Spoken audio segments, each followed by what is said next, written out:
Hello and welcome to a short video on habit reversal treatment for body-focused repetitive behaviours.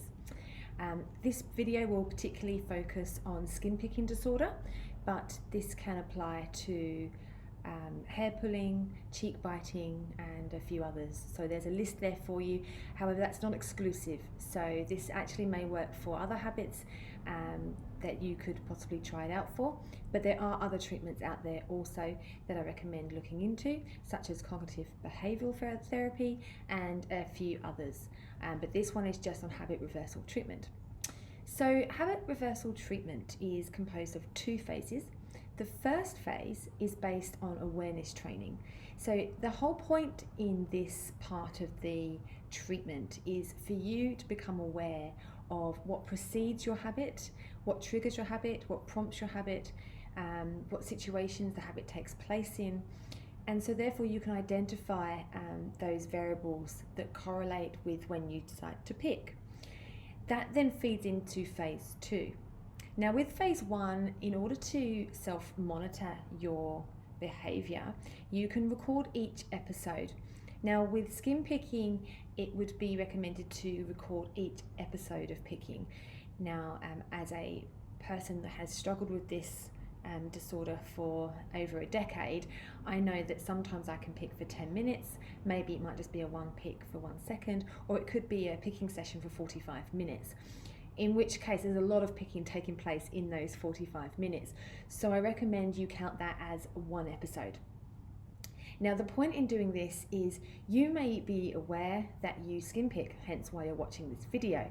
What you may not be aware of, however, is what precedes it and the thoughts and the feelings and the conditions essentially that go along with the behaviour. For me, when I self-monitored, I did it over a span of a week. You can do it longer, but I do recommend you need at least 5 days to really get sort of an idea of the general situation that the picking takes place. And it could be several different situations, and each situation may have a different motivation behind it. So it's important to write all those episodes down. I also recommend seeking some support. So if you have a partner or parents or a guardian or someone that you live with, maybe their flatmate or a friend, to ask them to actually record their observations, or if that's too much, just give you a nudge when you're doing it so that then you become aware of it. Sometimes these habits are so habituated in our routine that they become almost subconscious to us. The self-monitoring should help with that and actually bring those habits into your conscious awareness. So, armed with that knowledge, we then move into phase two. Phase two is where you learn a competing response.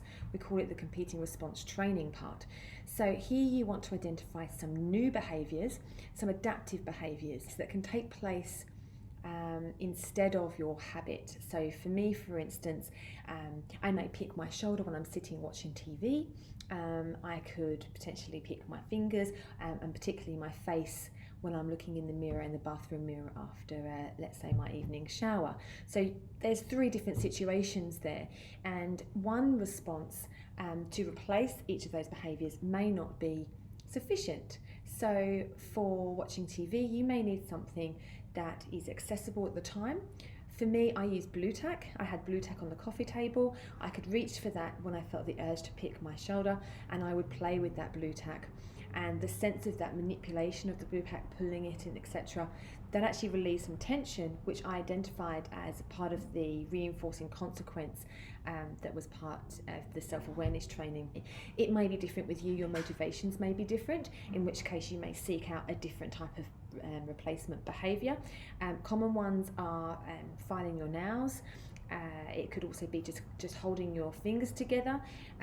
The general factors to consider when you're looking at trying to find a competing response, try and make it physically incompatible. So when I pick, I need my fingers. So if I can use a different behaviour that uses my fingers, that's then incompatible and actually stops and blocks me from picking. The second is try and make it inconspicuous. So you don't want something that's like a big massive red flag that everybody can see you doing. That could be stigmatizing for you, and it'll just end up not being effective because you'll just be deterred from doing it in public or when the situation occurs. So try and do something that's a little bit inconspicuous, physically incompatible, and also something that's accessible. If you're going to rely on a prompt, for me, for example, the BlueTack, make it accessible. So place it on the coffee table, place it on the study desk, or in the areas where you have identified that you do the skin picking. That way then you can reach out for it. If you do rely on something like BlueTack and it's not available, what you'll find is you will probably revert back to the habit itself, i.e. the skin picking. So it's best really to try and not rely on the external prompts, but in some cases they may just be the best adaptive behaviours for you, and you may need to use a prompt, and that's fine as long as you can make it accessible to yourself. Okay, so they're the general factors of the competing responses.